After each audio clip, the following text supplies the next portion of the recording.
Good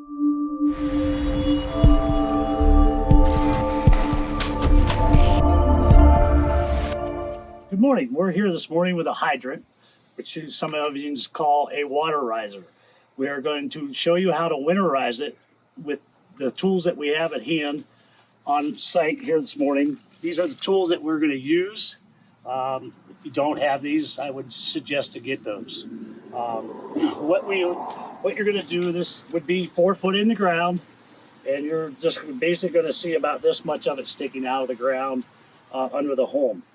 So to winterize this, we would end up turning the valve to the off position to shut the water off.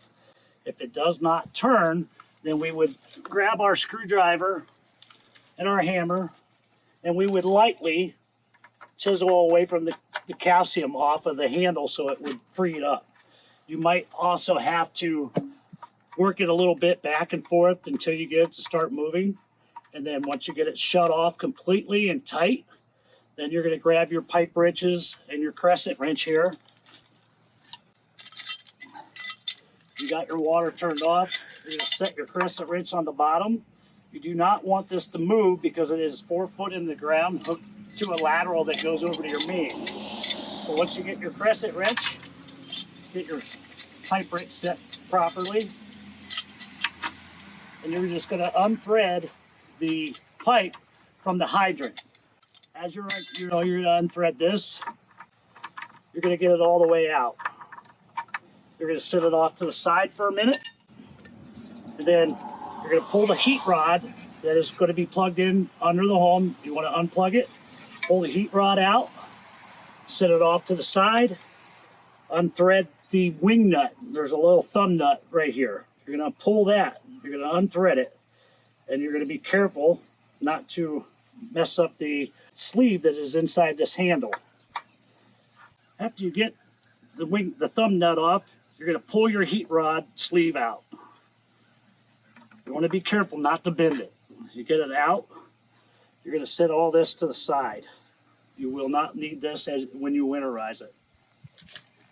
All right, so now you have 2 open holes here that water is still trapped inside of this riser. So in order to get the water out, we would take our blowgun and we would cover up one side just so it doesn't splash you in the face. Just cover up about half of it. Stick your blowgun in here. You're going to blow the water out on that side, and then you're going to stick it in here and blow the water out. Once you get all the water out to where it's just a fine mist, that you just barely have any water, you're going to reach in and you're going to grab your RV antifreeze and get it ready. And you're going to pour it into the big side of the hydrant.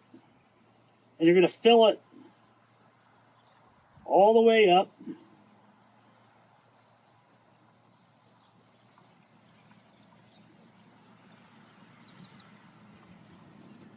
And it takes quite a bit. So we got it pretty close to being all the way full. We don't want to waste any here today. So then we're going to put everything back together with our parts that we have. We have a thumb cap that would go where the heat rod was. That'll seal that off. You'll Teflon tape that and tighten that down. Hold on to it pretty snug with your wrench there. Put it in there, get it nice and snug.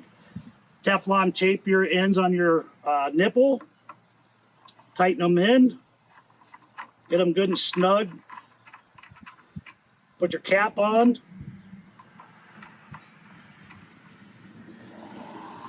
And now you are winterized on your hydrant for the winter.